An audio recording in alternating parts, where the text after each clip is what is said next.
ज्ञान पंचमी मतलब ज्ञान का उत्सव, है ना? पर कभी सोचा है कि ज्ञान की पूजा करने का असल मतलब क्या है? क्या बस किताबों की पूजा कर लेना काफी है या फिर इसके पीछे कोई गहरा मतलब छिपा है? चलिए आज मिलकर इसी सवाल की तह तक जाते हैं। हम सब ज्ञान को बहुत पूज्य मानते हैं, उन ग्रंथों की वंदना करते हैं जिनमें ज्ञान समाया हुआ है। बिल्कुल सही बात है, लेकिन यहीं पर एक सवाल उठता है, एक ऐसा सवाल जो शायद सब कुछ बदल दे कि जिस ज्ञान की हम पूजा कर रहे हैं, क्या हम उसे पहचानते भी हैं? क्या वो वाकई सच्चा ज्ञान है? बस यही सवाल, यही एक शंका हमारी इस पूरी खोज का स्टार्टिंग पॉइंट है। तो सच्चे ज्ञान के सवाल का जवाब ढूंढने के लिए सबसे पहला और सबसे जरूरी सवाल तो यही है कि आखिर ये ज्ञान रहता कहाँ है? क्या इसका असली घर इन किताबों के पन्नों में है या फिर कहीं और? देखिए, शास्त्र इस बारे में एक बहुत ही दिलचस्प बात बताते हैं। वो कहते हैं कि जिन किताबों को हम ज्ञान का खजाना समझते हैं ना, वो असल में द्रव्य श्रुत ज्ञान है। मतलब ज्ञान का सिर्फ फिजिकल फॉर्म। ये तो बस अक्षर हैं, स्याही हैं, कागज हैं। टेक्निकली एक नॉन लिविंग थिंग, एक जड़ वस्तु। इनमें अपने आप में कोई चेतना, कोई समझ नहीं होती। तो सवाल उठता है कि अगर किताबों में नहीं तो फिर सच्चा ज्ञान है कहाँ? इन्हीं ग्रंथों के मुताबिक असली ज्ञान, जिसे भावश्रुत ज्ञान कहा गया है, वो कहीं बाहर नहीं है, वो हमारी अपनी आत्मा के अंदर है। ये आत्मा का एक इनबिल्ट क्वालिटी है, एक सहज गुण। ठीक वैसे ही जैसे आग का गुण है गर्मी देना, किताबें तो बस एक जरिया हो सकती हैं, हमारे अंदर के उस ज्ञान को जगाने का एक माध्यम, बस। अच्छा, तो ये तो बड़ी कमाल की बात हो गई। अगर ज्ञान पहले से ही हमारे अंदर है, हमारी आत्मा में है, तो अगला सवाल यह है कि भाई उसे जगाएं कैसे? और बस यहीं पर एक जीवित ज्ञानी और एक लिखे हुए शास्त्र के बीच का जो फर्क है वो बहुत साफ हो जाता है। तो अब हमारे सामने दो रास्ते हैं। एक रास्ता है किसी गुरु के पास जाकर सीखना, किसी ऐसे इंसान से जिसने उस ज्ञान को सच में जिया हो, और दूसरा रास्ता है खुद को किताबों में डुबो देना। अब हमारे ग्रंथ इस बारे में क्या कहते हैं? वो बहुत क्लियर हैं कि कौन सा रास्ता चुनना चाहिए। और यहीं पर सबसे जरूरी बात सामने आती है। शास्त्र बार बार जोर देकर कहते हैं कि ज्ञान गुरु अधीन है। देखिए, किताबों से आपको जानकारी मिल सकती है, शब्द ज्ञान मिल सकता है, लेकिन उन शब्दों के पीछे का जो असली मतलब है, जो भाव है, जो एसेंस है, वो तो सिर्फ एक ज्ञानी गुरु ही दे सकता है। बल्कि ग्रंथ तो यहां तक चेतावनी देते हैं कि अगर किसी को एक जीवित ज्ञानी का साथ मिल रहा हो और वो उसे छोड़कर सिर्फ किताबों में उलझा रहे, तो वो कभी भी सच्चे ज्ञान तक नहीं पहुंच पाएगा। ये बात हमें एक और गहरे सवाल की तरफ ले जाती है। अगर गुरु अर्थ देते हैं और किताबें शब्द, तो इसका मतलब तो ये हुआ कि यहां एक हायरार्की है। मतलब खुद शास्त्रों के अंदर भी ज्यादा जरूरी क्या है, जो शब्द लिखा है वो, या उस शब्द के पीछे जो गहरा मतलब छिपा है वो? जरा एक पल के लिए इस पर सोचिए। जब हम कोई भी पवित्र ग्रंथ पढ़ते हैं तो हमारा फोकस किस पर होना चाहिए? सिर्फ लिखे हुए शब्दों पर, यानी सूत्र पर, या फिर उन शब्दों के पीछे छिपे हुए गहरे मतलब यानी अर्थ पर? एक बहुत पुरानी गाथा इसका सीधा सीधा जवाब देती है। ये कहती है, अत्थम भासई अर्हा सुत्तम गंथंति गणहरा। मतलब जो अरिहंत भगवान होते हैं वो सिर्फ अर्थ का उपदेश देते हैं, और उनके जो गणधर शिष्य होते हैं वो उस अर्थ को सूत्र यानी शब्दों की माला में पिरोते हैं ताकि उसे आसानी से आगे बढ़ाया जा सके। ये तो मतलब माइंड ब्लोइंग बात है। ये हमें बताता है कि असली चीज तो अर्थ है, शब्द तो बाद में आए, उसे संभालने के लिए, उसे सहेजने के लिए। और इस बात को और भी अच्छे से समझाने के लिए ग्रंथ एक बहुत ही खूबसूरत मिसाल देते हैं। वो कहते हैं कि जो अर्थ है वो बिखरे हुए सुंदर फूलों की तरह है, और जो सूत्र यानी टेक्स्ट है वो उस धागे की तरह है जो इन फूलों को एक माला में पिरोता है। अब सोचिए, माला की कीमत किससे होती है? उसकी सुंदरता, उसकी महक, वो तो फूलों से आती है, धागे से नहीं। धागा तो बस एक जरिया है उन्हें साथ रखने का। तो असली कीमत, असली वैल्यू हमेशा उन अर्थ रूपी फूलों की ही होती है। ठीक है, तो अभी तक हमने ये समझा कि सच्चा ज्ञान वो अर्थ है जो गुरु से मिलता है। लेकिन यहां बात खत्म नहीं होती। सवाल ये है कि किस तरह का अर्थ, क्योंकि हर ज्ञान एक जैसा नहीं होता। तो चलिए अब ज्ञान को उसकी गहराई और उसकी यूटिलिटी के आधार पर 3 अलग अलग लेवल्स में बांटकर देखते हैं। ये हैं ज्ञान के 3 स्तर। पहला, जिसे कहते हैं विषय प्रतिभास ज्ञान, मतलब दुनिया के बारे में ऑब्जेक्टिव इंफॉर्मेशन, दूसरा आत्म परिणमनवत ज्ञान, यानी वो ज्ञान जो आत्मा के फायदे नुकसान पर फोकस करे। और तीसरा तत्व संवेदन ज्ञान, जो हमारे एक्शन, हमारे आचरण में उतर आए। चलिए एक एक करके इन्हें समझते हैं। तो पहला लेवल सबसे बेसिक, यह है ऑब्जेक्टिव नॉलेज। दुनिया के बारे में सिर्फ जानकारी, जैसे ये जानना कि मिठाई स्वादिष्ट होती है या आग गर्म होती है, ये एक फैक्ट है बस। इसका हमारी आत्मा पर कोई सीधा असर नहीं होता, ये सिर्फ इंफॉर्मेशन है, डेटा है। अब देखिए दूसरे स्तर का ज्ञान इसी बात को पूरी तरह से कैसे बदल देता है। यह है आत्मा केंद्रित ज्ञान। यहां सवाल ये नहीं है कि मिठाई का स्वाद कैसा है, यहां सवाल यह है कि लेकिन इसे खाने से राग होगा और कर्म बंधेंगे, मतलब इसे खाने का मेरी आत्मा पर क्या असर होगा। ज्ञान का ये लेवल हर चीज को रूहानी फायदे नुकसान के तराजू पर तौलता है। तो अब जब हम इन दोनों तरह के ज्ञान के बीच का फर्क समझ रहे हैं तो तस्वीर थोड़ी और साफ हो रही है ना। तो बताइए, ज्ञान पंचमी पर असल में पूजने लायक ज्ञान कौन सा है, टाइप 1 या टाइप 2? और यहीं पर असली शिफ्ट आता है। सच्चा ज्ञान टाइप 2 है, आत्म केंद्रित ज्ञान। हमारा लक्ष्य दुनिया भर की जानकारी इकट्ठा करके एक चलती फिरती एनसाइक्लोपीडिया बनना नहीं है। नहीं, लक्ष्य है उस समझ को, उस विवेक को डेवलप करना जो हमारी आत्मा को गाइड करे। सच्चा ज्ञान वो है जो हमें ये बताए कि क्या करने से आत्मा का भला होगा और क्या करने से नुकसान। लेकिन कहानी अभी खत्म नहीं हुई। अब ये जानने के बाद कि मिठाई खाने से कर्म बंधेंगे, मिठाई खाएंगे या नहीं, ये सवाल हमें ज्ञान के तीसरे और सबसे ऊंचे लेवल पर ले जाता है। ये जानना कि कर्म बंधेंगे, ये टाइप 2 ज्ञान है। लेकिन इस ज्ञान के आधार पर मिठाई न खाने का जो फैसला है, जो एक्शन है, वो है टाइप 3 ज्ञान, ज्ञान का आचरण में उतरना। और इस बात को समझाने के लिए एक बहुत ही जबरदस्त मिसाल दी जाती है कि जो जानता है पर उसे अपने आचरण में नहीं लाता, वो उस गधे की तरह है जिसकी पीठ पर चंदन की लकड़ी लदी हो।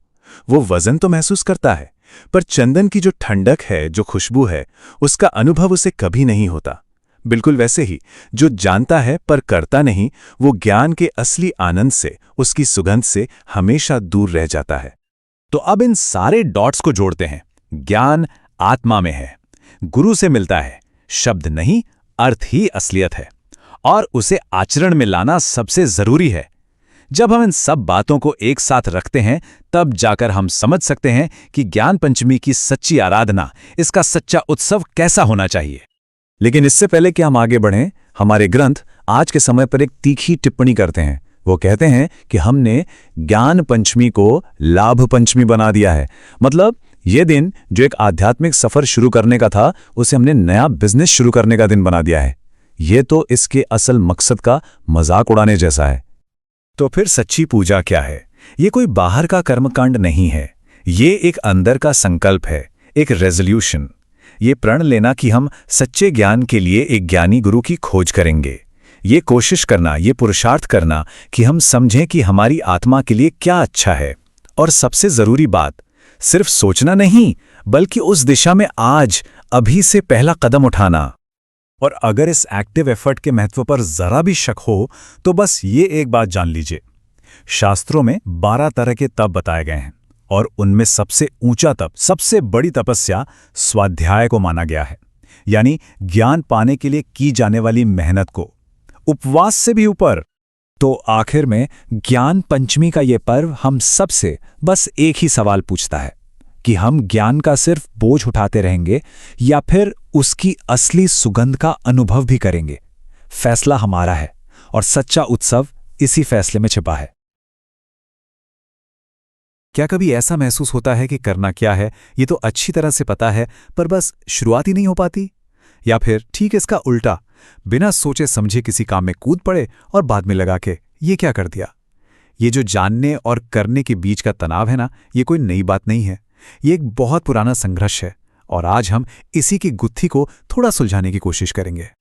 हम सब कहीं ना कहीं इस दुविधा का सामना करते हैं। जरा सोचिए, हमें कितनी चीजों के बारे में पता है, कितनी किताबें पढ़ी हैं, कितने वीडियो देखे हैं।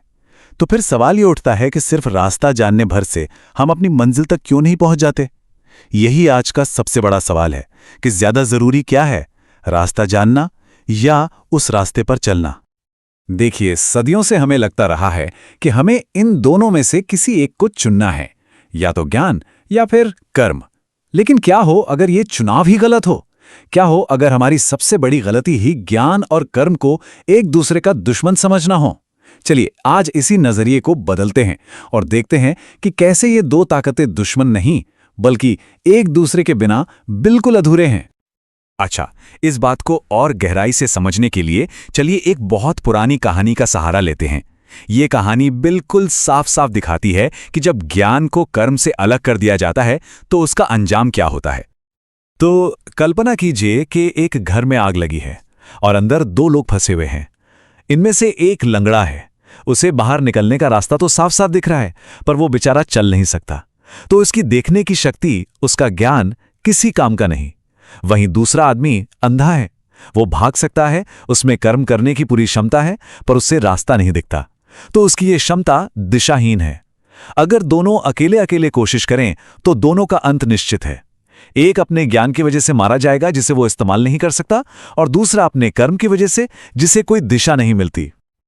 और इसी कहानी में छुपा है इसका सबसे गहरा सच। कहा जाता है ज्ञान लंगड़ा है, वो रास्ता देख तो सकता है पर उस पर चल नहीं सकता, और कर्म अंधा है, वो चल तो सकता है पर रास्ता देख नहीं सकता। उनकी जान तभी बचती है जब अंधा आदमी लंगड़े को अपने कंधों पर उठा लेता है। इससे क्या होता है? देखने वाले को चलने की शक्ति मिल जाती है और चलने वाले को देखने की दिशा। मतलब साफ है, एक दूसरे के बिना दोनों अधूरे हैं। तो ठीक है, ये बात तो साफ हो गई कि ज्ञान और कर्म दोनों जरूरी हैं। पर फिर एक बहुत स्वाभाविक सा सवाल उठता है कि शुरुआत कहाँ से करें? क्या हमें पहले हर चीज के बारे में सब कुछ जान लेना चाहिए और फिर एक्शन लेना चाहिए, या बस काम करना शुरू कर देना चाहिए और सीखते रहना चाहिए? देखिए, इसका कोई एक सीधा साधा जवाब नहीं है। ये पूरी तरह से हालात पर निर्भर करता है। जैसे एक छोटे बच्चे का उदाहरण लेते हैं। उसे ये थोड़ी पता होता है कि स्कूल जाने से आगे चलकर क्या फायदे होंगे, फिर भी उसे स्कूल भेजा जाता है।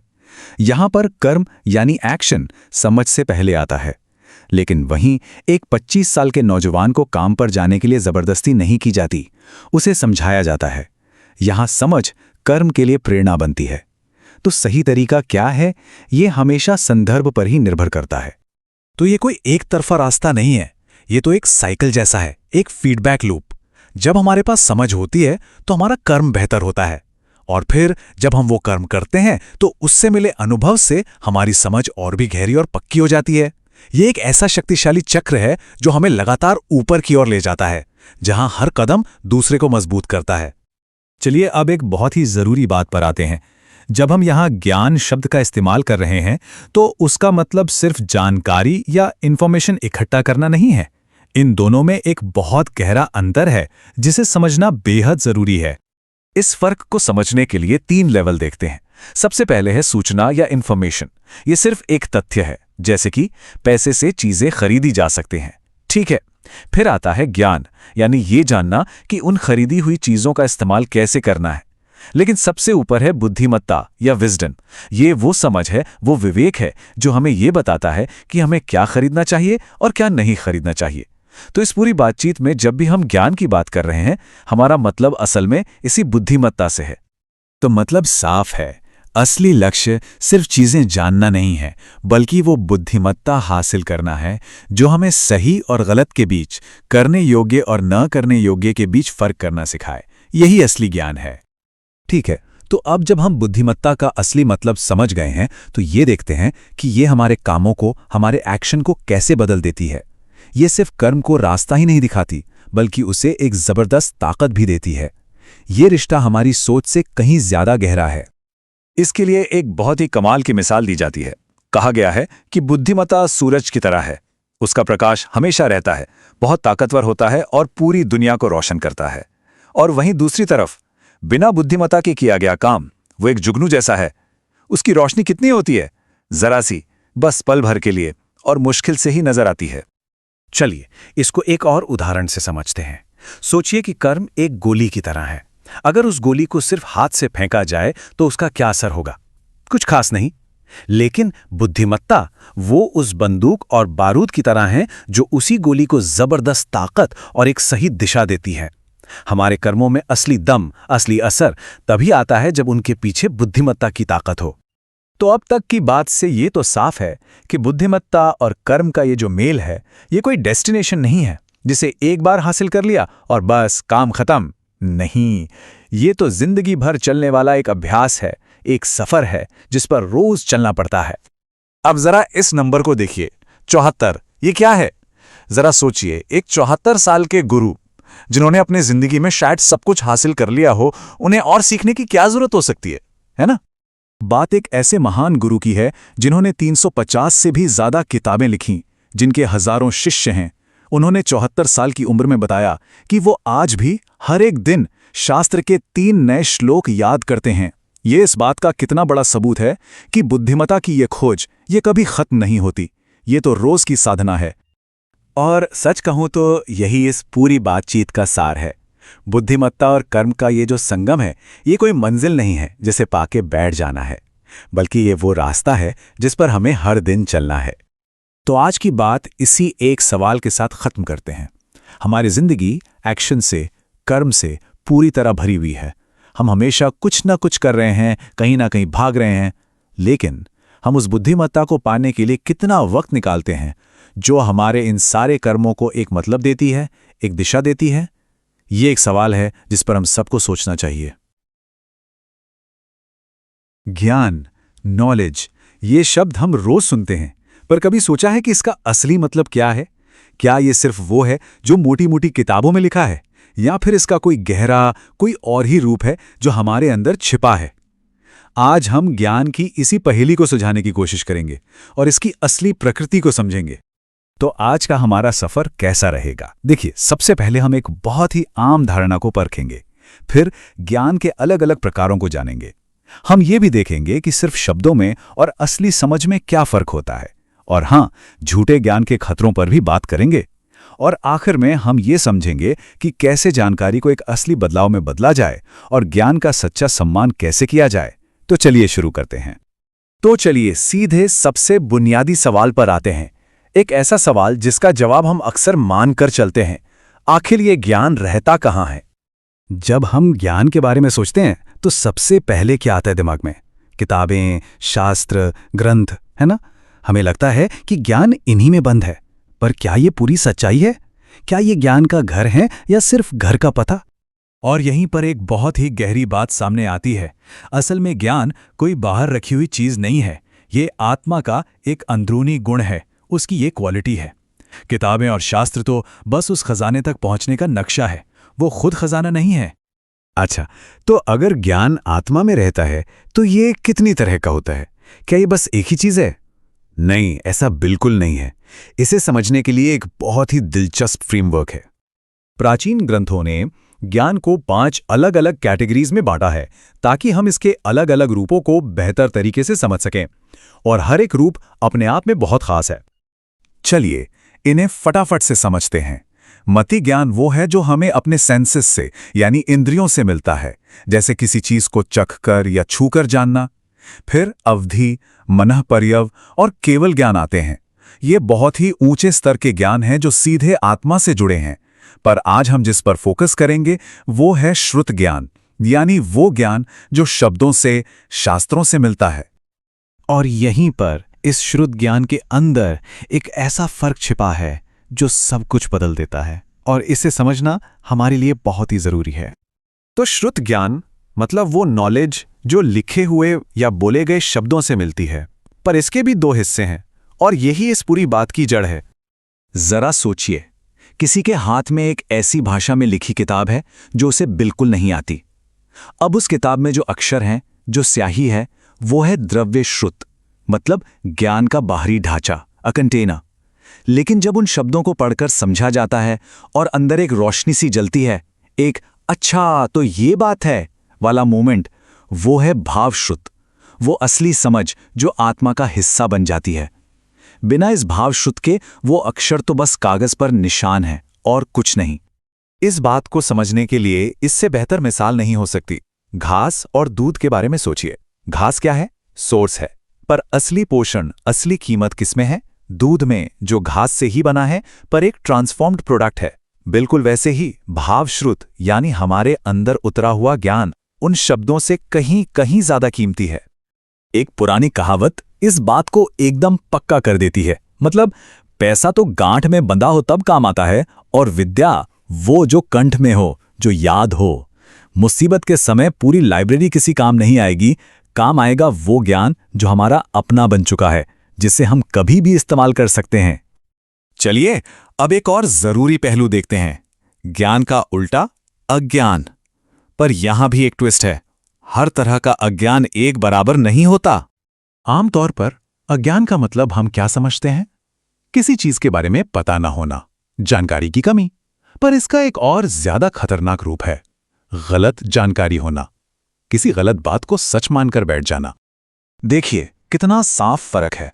अगर कोई कहे मुझे नहीं पता कि महाविदेह में कितने लोग हैं, तो ठीक है, इससे कोई नुकसान नहीं, यह है ज्ञान का अभाव। लेकिन अगर कोई कहे मुझे यकीन है कि महाविदेह नाम की कोई जगह ही नहीं है, तो ये बहुत बड़ी समस्या है। ये है विपरीत ज्ञान और ये बहुत नुकसानदायक है। और ये खतरनाक क्यों है? क्योंकि ये हमारे दिमाग के दरवाजे ही बंद कर देता है। जब हम किसी गलत चीज को ही सच मान लेते हैं तो हम सही बात सुनने को तैयार ही नहीं होते। हम गलत रास्ते पर चलते रहते हैं ये सोचकर कि हम सही हैं। ये वो अज्ञान है जिसने ज्ञान का चोला पहन रखा है। तो सवाल ये उठता है कि हम अपने ज्ञान को सिर्फ जानकारी के ढेर से एक असली बदलाव की ताकत कैसे बनाएं? इसके लिए एक बहुत ही प्रैक्टिकल 3 स्टेप का मॉडल है जो हमें रास्ता दिखा सकता है। देखिए, इसकी शुरुआत होती है सूचना से, सिर्फ किसी तथ्य को जानना। फिर आता है विचार, जहां हम उस जानकारी के गहरे मतलब पर सोचते हैं। और आखिर में सबसे जरूरी आता है परिवर्तन, जहां हम उस समझ को अपने एक्शन में उतारते हैं। चलिए एक एग्जाम्पल लेते हैं। मान लीजिए सड़क पर चलते चलते एक 2000 रुपए का नोट मिलता है। पहला लेवल सोचना, बस इतना है, अरे ये तो 2000 का नोट है। दूसरा लेवल विचार है, ये सोचना, अगर मैं इसे उठा लूं तो क्या इससे मेरा लोभ और मोह नहीं बढ़ेगा? और तीसरा और सबसे ऊंचा लेवल परिवर्तन है, उस नोट को वहीं छोड़ देने का फैसला करना और अपने मन में अनासक्ति को चुनना। लेकिन चलिए ईमानदारी से सोचते हैं, हम अपना ज्यादातर वक्त कहां बिताते हैं? हम सब जानकारी इकट्ठा करने में तो चैंपियन है ना? शायद 95% या उससे भी ज्यादा। थोड़ा बहुत उस पर सोच भी लेते हैं, पर उस जानकारी को अपनी जिंदगी में उतारना, उसे परिवर्तन में बदलना, वो कितना कम होता है? शायद 1%। कड़वी सच्चाई यही है कि हम में से ज्यादातर लोग पहले ही लेवल पर फंसे रह जाते हैं। तो ये सब हमें अपने आखिरी और शायद सबसे जरूरी सवाल पर ले आता है। अगर सच्चा ज्ञान इतना कीमती है तो इसका सम्मान कैसे करें? इसे अपनी जिंदगी का हिस्सा कैसे बनाएं?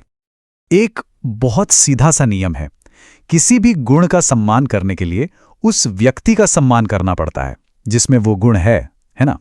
डिसिप्लिन का सम्मान करना है तो एक डिसिप्लिन्ड इंसान का सम्मान करते हैं। दया का सम्मान करना है तो एक दयालु इंसान का सम्मान करते हैं। ज्ञान के साथ भी बिल्कुल यही है। तो ज्ञान की सच्ची पूजा का मतलब क्या हुआ? हाँ, शास्त्रों का, किताबों का आदर करना जरूरी है, वो द्रव्य श्रुत हैं। लेकिन असली पूजा है उन ज्ञानी लोगों का सम्मान करना, उनसे सीखना जिन्होंने उस ज्ञान को जिया है, जो खुद भावश्रुत का स्वरूप बन गए हैं। इसका मतलब है ऐसी जगहों और लोगों का साथ देना जहां सच्ची समझ बांटी जाती है, मतलब ज्ञान को अलमारी से निकालकर अपनी जिंदगी में लाना। तो जाते जाते बस एक सवाल सोचने के लिए छोड़ता हूं, हम सिर्फ सूचनाएं जमा कर रहे हैं या सही मायने में समझ और विवेक को विकसित कर रहे हैं? क्योंकि आखिर में ये मायने नहीं रखता कि हमने कितनी जानकारी इकट्ठी की, मायने ये रखता है कि उस जानकारी ने हमें इंसान के तौर पर क्या बनाया।